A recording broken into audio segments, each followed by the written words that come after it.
So let's begin with a little bit of brief history on Kashmir, on the region that you study.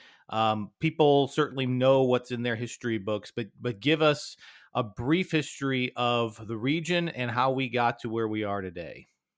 Okay, let's start the Kashmir history from 1947, and we will also discuss to some extent the background before the 1947. Actually, we are going to start it from 1856 when basically Kashmir was sold by the Britain to the Maharaja Gulab Singh.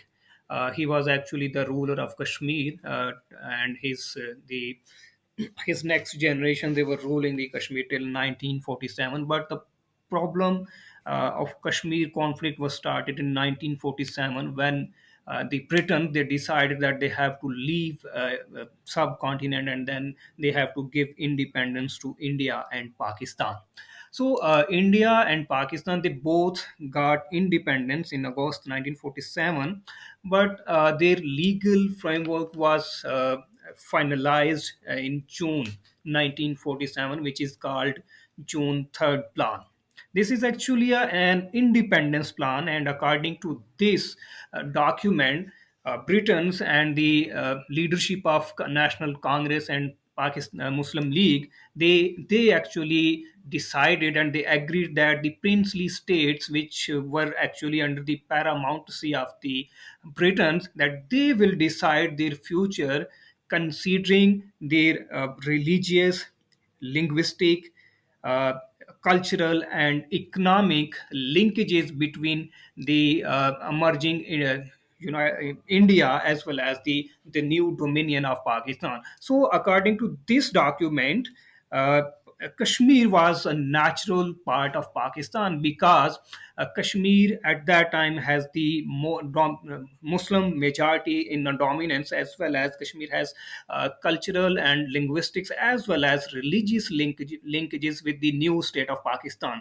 Most important thing which needs to consider today, that Kashmir has direct land access to the areas which were at that time became part of Pakistan. Like Kashmir had a road link through the KPK, which is now KPK. Earlier at that time, it was Frontier Province, as well as it also has linkages to what we call the Punjab province of Pakistan. So, according to this understanding, Kashmir has to become the part of Pakistan. But what actually happened that at that time, the Maharaja Hari Singh, who was the ruler of Kashmir and he was an Hindu, he decided that he has to.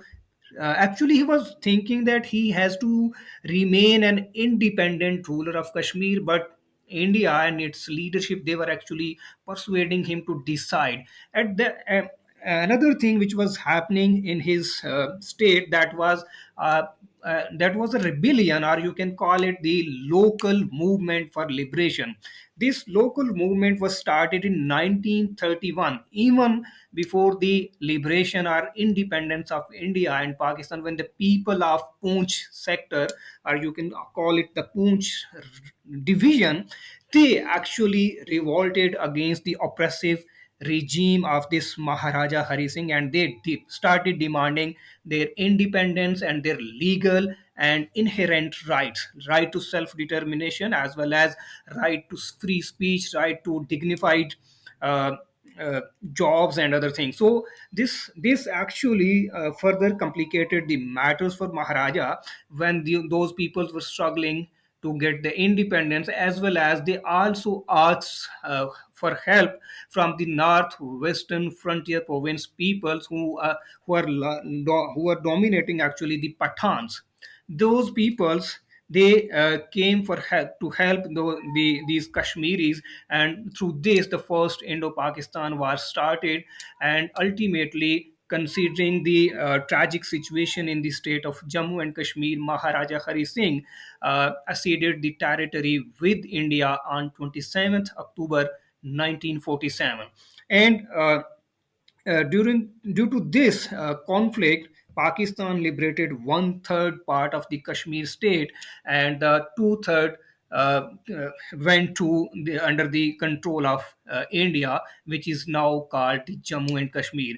On the other side, liberated part of Pakistan is now called the Azad Jammu and Kashmir. And now, still since 1947, both these states, India and Pakistan, they are fighting over this disputed territory. They fought the first war in 1947-48, and the second war was started in 1965. The third war, which Pakistan and India they experienced, it started in 1971, and this dispute pushed these two South Asian states to get the nuclear weapons, and consequently in 1998 India and Pakistan they attained the nuclear capability. And again, after getting this nuclear power, they again engaged in a limited conflict over Kargil, which is a part of this disputed land.